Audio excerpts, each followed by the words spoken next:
Rain returns to Southern California, but this storm is more about the snow. Tax time is approaching fast. Some tips that can help you save money and get your refund faster. Hello, everyone. Welcome to the Rundown. I'm Robin Winston. We saw showers Sunday night into Monday morning, and a winter storm warning was issued for the mountains. There was heavy snowfall on Mount Baldy, and you can see roads up there covered in fresh snow. Mount Baldy is where rescue teams are searching for missing hiker Julian Sands. The actor hasn't been seen since January 13th. We also have video of snow along the 5 freeway in Lebec. Snowfall levels are expected to reach as low as 3,000 feet. That could mean potentially tricky driving across the Antelope Valley. The cities of Lancaster, Acton, and Palmdale could get up to 5 inches. Even more could fall at higher elevations, possibly affecting travel along highways 14 and 138. How long will the wet weather stick around? Here's meteorologist Belinda Leon with the answer. Hi, everybody. Well, we started off the work week with rain, but that storm system will be moving out by Monday evening. Then our attention shifts to some weak Santa Ana winds on Tuesday. We're saying goodbye to January, hello to February. We're not going to need the umbrellas for the rest of the week. And little by little, we're going to take off the layers. We have a warming trend as we look ahead to the weekend. Now, here's a look at the winds on Tuesday, at times gusting between 30 to 50 miles per hour. They're going to be strongest for the first half of the day. Here we are at lunchtime on Tuesday, looking at winds pretty strong through the LA and Ventura County mountains, through the Inland Empire and over into Orange County. But through the afternoon, those winds will weaken. And then the rest of the week, we're going to continue to see this offshore flow. That's going to help warm our temperatures. Look at the trend in West Covina.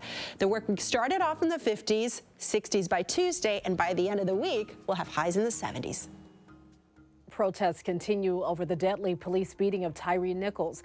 Demonstrators here in Southern California are demanding widespread police reform. Protesters gathered at the intersection of Venice and Lincoln Boulevard Sunday night. It's where Keenan Anderson was tased by LAPD officers a few weeks ago. He later died. Hundreds gathered and say they want justice in his case. In Memphis, they fired those officers. They prosecuted those officers. There was 1 killing in Memphis. There's been 3 so far this year in Los Angeles, and not a single cop has been named, has been fired, or prosecuted. If they can do it in Memphis, they can do it here. The demonstration was peaceful, but we're learning more about the damage from the protest on Saturday night in LA. Police Chief Michael Moore says while the demonstration was largely peaceful, some people did spray paint businesses and break windows. In all, 8 businesses were vandalized across the city. 1 person was arrested in connection with the damage. The city of Alhambra paid tribute to the Monterey Park victims and the hometown hero who prevented another mass shooting. Alhambra held its own Lunar New Year festival over the weekend. The highlight of the event, the city awarded Brandon Say with the Medal of Courage. As you may remember, the 26-year-old stopped what could have been a second mass shooting earlier this month by wrestling away the weapon. Most of the victims I knew personally. They would always come by the dance studio, and I considered them friends. They were some of the most caring people I have ever met. Many people braved the rainy weather to shake his hand and say thanks. Some of us were shocked when we opened up our heating bills, but now Southern California Edison says it has 2 ways to help if your electricity bills are piling up. First, you can apply to take advantage of Edison's Energy Assistance Fund. That nonprofit group hands out one-time payments of $200 to families who are struggling to pay their power bills as long as their homes use electricity for heating. People who qualify for this are people who have modest incomes. They qualify for other things like food stamps or for SSI or CalWorks.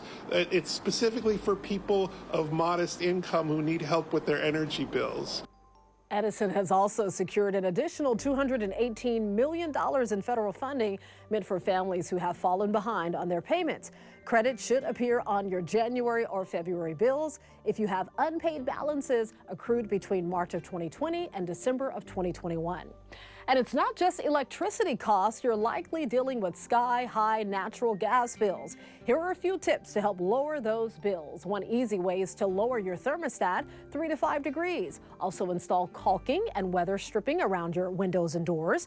Try washing your clothes in cold water and limit the use of non-essential natural gas appliances like hot tubs and gas fireplaces. Tax season is here, and if you need help filing or if you're just looking to get your refund as quickly as possible, the I-Team has some expert advice for you. Here's Carolyn Johnson. The IRS has two programs to help you file your taxes for free. One offers one-on-one tax prep for those who make less than $60,000 a year and file simple returns. Others may qualify for the IRS's Free File. That's a software program that walks you through the filing process. You qualify for this if you make less than $73,000. That's about 70% or so of all Americans that qualify to use it. So the bottom line is these free resources are there. And if you want your refund as quickly as possible, go paperless. E-file your taxes. You can have your refund directly deposited to your bank account. The IRS says you'll typically get your refund in 3 weeks or less. Paper returns are backlogged, so if you paper file, it will take you longer to get your refund. The bottom line is paper has not been our friend the last couple years because of the pandemic. We're still working to get all the paper returns we had for the last couple years done and processed and out. The IRS says 70% of filers get refunds. But if you owe Uncle Sam and you're worried you don't have the money to pay your bill, file your taxes to avoid future headaches. You can easily set up a payment plan online. If you have a balance due and you don't file, that penalty is much greater than filing and not full paying. That was Carolyn Johnson reporting the IRS has extended this year's deadline to file for everyone impacted by the recent storms. That includes most of us here in Southern California. The new deadline is May 15th. We'll have links to all of these resources on our website, NBCLA.com. Netflix is finally going after password sharing, and the changes are coming very soon. The streaming giant says the crackdown will roll out at the end of March. That could press pause on 100 million viewers who are tuning in without paying for their own accounts. Viewers outside of the primary household will have to create a sub-account for an additional fee. That number has not been made public just yet, but it's likely not the full $15.49 a month. There will be current members that are unhappy with this move. We'll see folks come on as new subscribers, essentially borrowers creating their accounts or incremental monetizations. Well, you can check out who is using your Netflix account under the Manage Access tab and log out specific devices. And if you want to save money, consider the cheaper ad-supported Netflix subscription. The matchup is set for Super Bowl 57. One team had a hard-fought conference championship. The other had an easier time with a blowout win. The Philadelphia Eagles made it look easy, rolling over the San Francisco 49ers in the NFC title game. 31-7 was the final. Philadelphia will take on Kansas City in the Super Bowl. The Chiefs came out ahead in a back-and-forth battle with the Cincinnati Bengals in the AFC Championship game. Super Bowl 57 is set for February 12th in Glendale, Arizona. We'll be watching. A popular Valentine's Day offer at a zoo in Texas is back. So get this. For just $10, the San Antonio Zoo will name a cockroach, yes, a cockroach, after your ex and feed it to an animal. No, we're not making this up. The annual Cry Me a Cockroach fundraiser benefits the zoo's conservation efforts. If you're not into bugs, you can actually choose to feed an animal a vegetable for just $5 or a rodent for $25. Now, if your ex-partner, ex-bestie, or ex-boss made life especially difficult for you, you might consider upgrading to a personalized video message that will show the animal devouring the cockroach, rodent, or vegetable. The zoo says they are on track to break last year's record. You can always get news and weather updates on the NBCLA app and our website, NBCLA.com. And be sure to tune into Today in LA on NBC4 weekdays from 4 to 7 a.m. I'll be helping you get around with the traffic reports throughout the morning. I'll see you next time on The Rundown.